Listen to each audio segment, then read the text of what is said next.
అంటే ప్రపంచంలో ఎక్కడైనా తీసుకోండి, ఏ సిటీ అయినా ఎక్కడైతే వాటర్ ఉండిందో అక్కడైనా. ఈరోజు చెన్నై తీసుకుంటే చెన్నై ఎక్కడైంది? ఆ సముద్రం పక్కనైంది. కలకట్ట ఎక్కడైంది? అక్కడైంది. ఇక్కడ సీ పక్కనే. ఈరోజు కొచ్చిన్ తీసుకోండి, అక్కడైంది. అంతేందుకు సింగపూర్ తీసుకోండి, సింగపూర్ ఎక్కడైంది? నది పక్కనే. సింగపూర్ ఒక ఫిషర్మెన్ విలేజ్ 67 సంవత్సరాల క్రితం, ఒక ఫిషర్మెన్ విలేజ్. కాబట్టి వాటరు ఆ రోజు ముఖ్యమంత్రి గారు కూడా చాలా క్లియర్గా, శ్రీకృష్ణ కమిటీ కూడా రిపోర్ట్లో చూడండి, ఒక పేజీలో ఇండెక్స్ ఇచ్చారు. శ్రీకృష్ణ కమిటీ ఒక పేజీలో ఇండెక్స్ ఇచ్చింది. ఆ ఇండెక్స్లో వాటరు, రైల్వే, నేషనల్ రోడ్డు మార్గము ఇవన్నీ తీసుకుంటే హై ప్రయారిటీ ఇండెక్స్ ఇక్కడికే ఇచ్చారు. హై ప్రయారిటీ ఎక్కడ ఇచ్చారంటే అమరావతికే ఇచ్చారు. శ్రీకృష్ణ కమిటీ రిపోర్ట్లో ఆయన రకరకాలుగా రాశాడు, రకరకాల ప్లేస్ అన్నీ సజెస్ట్ చేస్తూ తర్వాత ఒక ఇండెక్స్ ఇచ్చాడు. ఎక్కడ విజయవాడ, గుంటూరా, లేకుంటే ప్రకాశమా, లేకుంటే ఈస్ట్ గోదావరి, వెస్ట్ గోదావరి, ఆ ఇండెక్స్లో చాలా క్లియర్గా ఇచ్చిన పాయింట్లో మెజారిటీ పాయింట్స్ ఇక్కడే ఇచ్చారు. మీరంతా స్టడీ చేయాలి.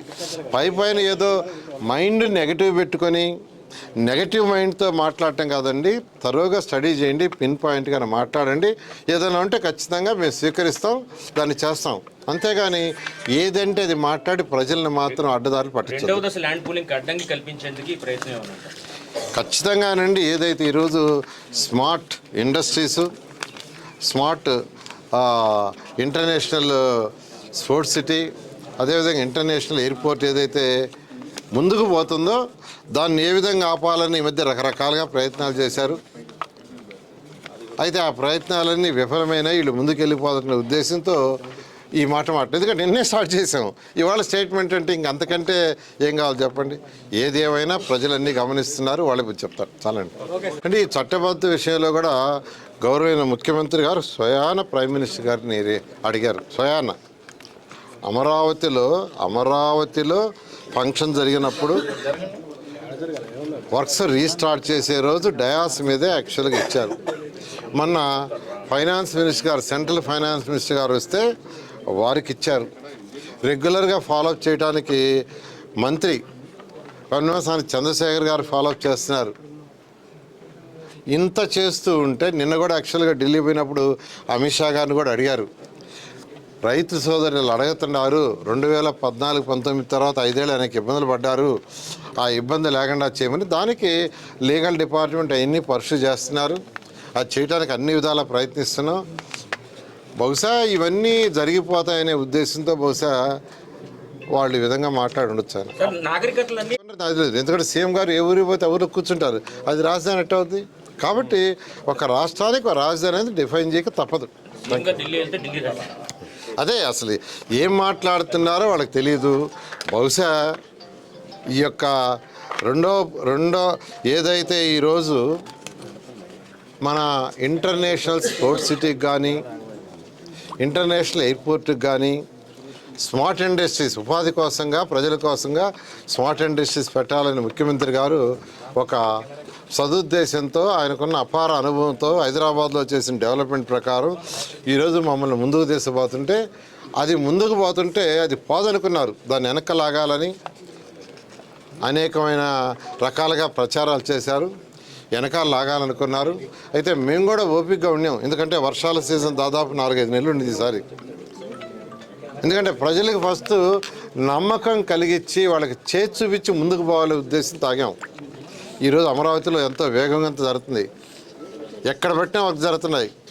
అందుకని ఈరోజు యాక్చువల్గా మేము కూడా ఒక అడుగు ముందుకేసాం. ప్రజలు కూడా ఆదరిస్తున్నారు, రైతు సోదరులు. వారందరూ కూడా ప్రత్యేకంగా ధన్యవాదాలు తెలియజేస్తున్నాను. మాట చెప్పిన ప్రకారం 100% ఈ ప్రభుత్వం పూర్తి చేస్తారు.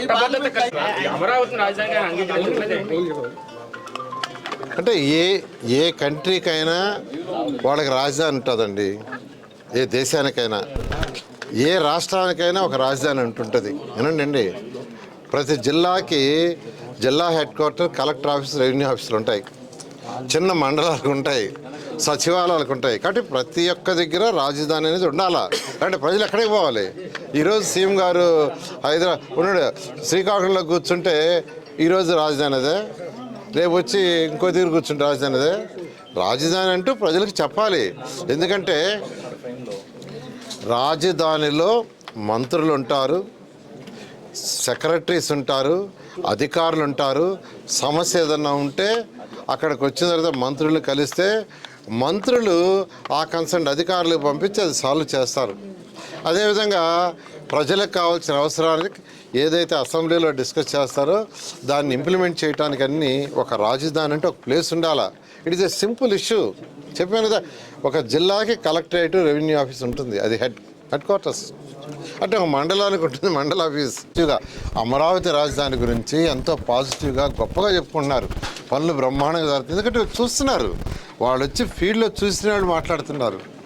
ఈ సమయంలో జగన్మోహన్ రెడ్డి గారు ఈరోజు మాట్లాడిన మాటల్లో అసలు అంటే ఒక స్టడీ చేసి ఏదైనా రిపోర్ట్ మాట్లాడాలి.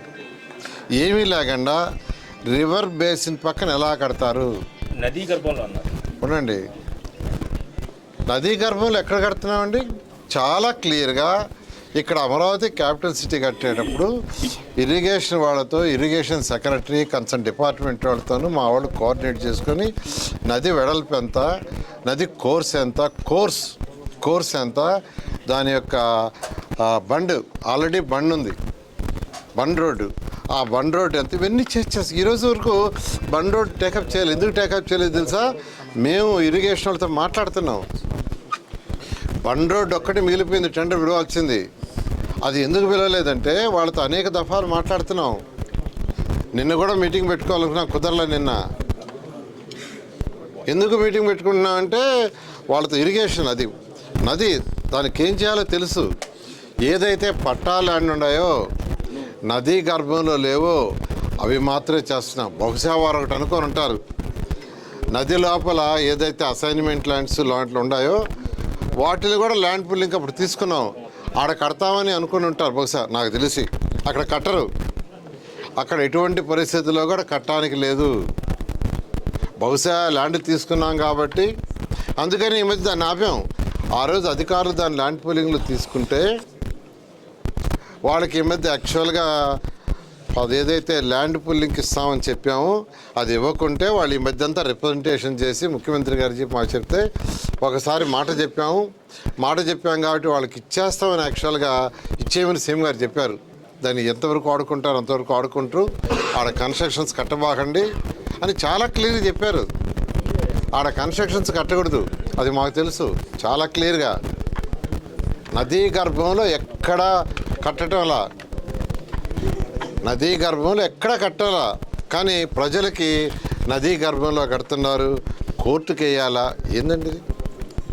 ఒక నాయకుడిగా, ఒక ముఖ్యమంత్రిగా పనిచేసిన వాళ్ళు అదే దాని మీద అదే చెప్పేది, దాని మీద స్టడీ చేసి చేయాలి. కానీ ఎక్కడ కడుతున్నారు, ఏంది, దాని మాస్టర్ ప్లాన్ ఏంది, ఎలా ప్లాట్లు అలాట్ చేశారు, ఏ ఏరియాలో అలాట్ చేశారు అనేది డిస్కషన్ ఏమీ లేకుండా విడివి జ్ఞానంతో ఈ విధంగా మాట్లాడదు తప్పు.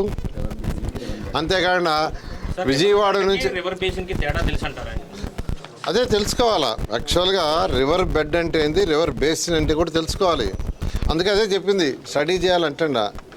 అంతేకాకుండా విజయవాడ నుంచి 40 కిలోమీటర్లు ఏమో చెప్పారు. ఇప్పుడు వచ్చేసింది వెస్టర్న్ బైపాస్ రోడ్డు 3 కిలోమీటర్లు అవతలకి, విజయవాడ అవతలకి 3 కిలోమీటర్లు. ఇంకొక ఐకానిక్ బ్రిడ్జ్ వస్తుంది. కాబట్టి ఏదైనా మాట్లాడేటప్పుడు నాయకులు దాన్ని పూర్తిగా స్టడీ చేసి ఆ తర్వాత మాట్లాడితే బాగుంటుంది. ఇలాంటి ఏమవుతుందంటే ప్రజలని రాంగ్ డైరెక్షన్లో పట్టించినట్టు ఉంటుంది. బహుశా నిన్న ల్యాండ్ పూలింగ్ స్టార్ట్ చేసాము. ఒక విలేజ్లో వాళ్ళు 21% ల్యాండ్ ఇచ్చారు. వాళ్ళ దగ్గర 1900 ఎకరాలు ఉంటే 400 ఎకరాల ల్యాండ్స్ ఒకేసారి అరగంటలో ఇచ్చారు. ఇవాళ కూడా ఒక విలేజ్ పెడుతున్నారు, వాళ్ళు కూడా 300 ఎకరాలు ఇస్తామని చెప్పి పంపించారు. ఆల్రెడీ 300 ఎకరాలు ఒకే రోజు. బహుశా వీళ్ళు ముందుకు వెళ్ళిపోతున్నారు, ఇంకా ఆగదని బ్రేక్ వేయాలని ప్రయత్నిస్తున్నారు. మీరు ఎన్ని ప్రయత్నాలు చేసినా అమరావతి రాజధాని ఆగదు. రాబోయే 1.5 year లోపల ఈ ట్రంక్ రోడ్స్ అన్నీ కంప్లీట్ చేస్తాం. 2.5 ఇయర్స్లో లేఅవుట్ సైట్స్ కంప్లీట్ అవుతాయి. 3 ఇయర్స్లో ఐకానిక్ బిల్డింగ్స్ కవర్ అవుతాయి. రాష్ట్ర ప్రజలందరికీ నేను చెప్తున్నాను, మేము అన్నీ స్టడీ చేసి సైంటిఫిక్గా టెక్నికల్గా ఎక్కడ టెక్నికల్ ఇష్యూస్ రాకుండా ఎక్కడ అమరావతి కట్టాలో అక్కడే కడతాను. కాబట్టి ఎవరైనా మాట్లాడేటప్పుడు దయించి ప్రజలని అడ్డదారులు పట్టించకుండా, ప్రజలకు రాంగ్ ఇన్ఫర్మేషన్ ఇవ్వకుండా మీరు మాట్లాడి తప్పులేదు. కానీ రాంగ్ ఇన్ఫర్మేషన్ ఇచ్చి మాట్లాడితే ఇప్పుడున్న 11 సీట్లు 0 అవుతాయి. ఆటాడి రాజధాని ఎక్కడనేది లేకుండా చేశారు.